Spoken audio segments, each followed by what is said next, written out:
এই গাধাটাকে বিয়ে করবো তুমি? তুমি এখানে কেন আসছো? আমি আসছি কারণ আছে তো। আরে ওদিকে না, শোনো এদিকে শোনো। দেখো এখনো সময় আছে, তুমি তোমার প্যারেন্টস কে বলো তুমি এই বিয়েতে রাজি না, ব্যাস ঝামেলা মিটে যায়। আমি এসব কিছু বলতে পারবো না। আরে এর সাথে থাকতে পারবে না তুমি, তুমি বুঝতেছো না? আরে শোনো, সোফায় বসে টিভি দেখতে থাকলেও সোফার দাম বলতে বলতে পাগল বানায় ফেলবে তোমার। তুমি না বলতে পারলে আমাকে বলো, আমি ওকে তাড়ানোর ব্যবস্থা করতেছি। No Adnan, stop. তুমি সব কিছু করবা না।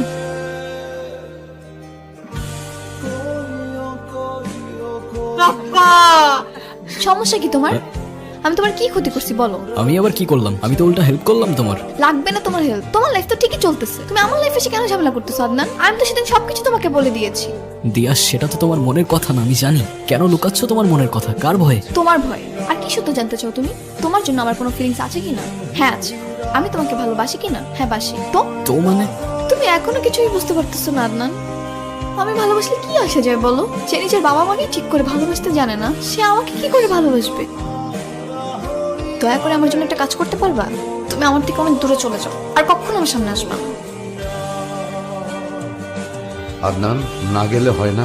যেতে হবে বাবা, অনেক কাজ পড়ে আছে। আর কটা দিন থেকে জানা বাবা। ভাইয়া তুমি প্লিজ যেও না, প্লিজ আর কটা দিন থাকো ভাইয়া, প্লিজ প্লিজ প্লিজ থাকো ভাইয়া। তুমি চলে গেলে আমি অনেক রাগ করবো ভাইয়া। আরে চুপ থাকতো, তুই রাগ করলে আমার কি? হ্যাঁ তুই ওর সাথে এইভাবে কথা বলছিস কেন? ঠিকই তো বলছি, আমাদের রাগ নিয়েই এখন আদনানের কিছু যায় আসে না। আর বন্নি রাগ করলে ওর কি যায় আসবে বলো?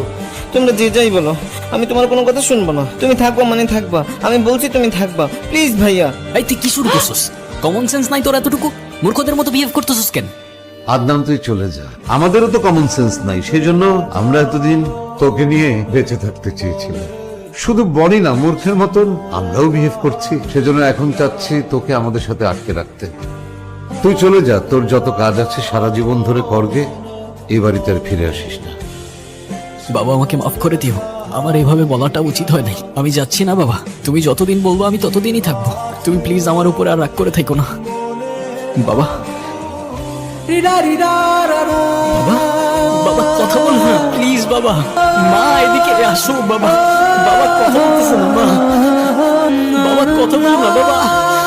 বাবা, বাবা কথা বলো না বাবা। আমি এখন কি করব মা? কার কাছে মাফ চাইবো আমি?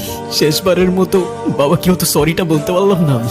আদনান, তোর বাবা তোকে যতটা না বলতো তার চেয়ে অনেক বেশি ভালোবাসতো। সারাক্ষণ তোর কথা বলতো, তোকে অনেক মিস করতো, তোকে নিয়ে অনেক প্রাউড ছিল তোর বাবা। সবসময় আমাকে বলতো ওকে দোষ দিও না, ওর এখনো সবকিছু বোঝার বয়স হয়নি। তুই আমাকে বলতো, আমরা কি বেশি কিছু চেয়েছিলাম তোর কাছে? শুধু একটু সময় চেয়েছিলাম বাবা। আমি বুঝতে পারিনি মা, বিশ্বাস করো আমি বুঝতে পারিনি। আমি বুঝতে পারিনি তখন। আমি কি করব মা? আমি বুঝতে পারছি না। আমাকে মাফ করে দিও প্লিজ, প্লিজ আমাকে মাফ করে দিও।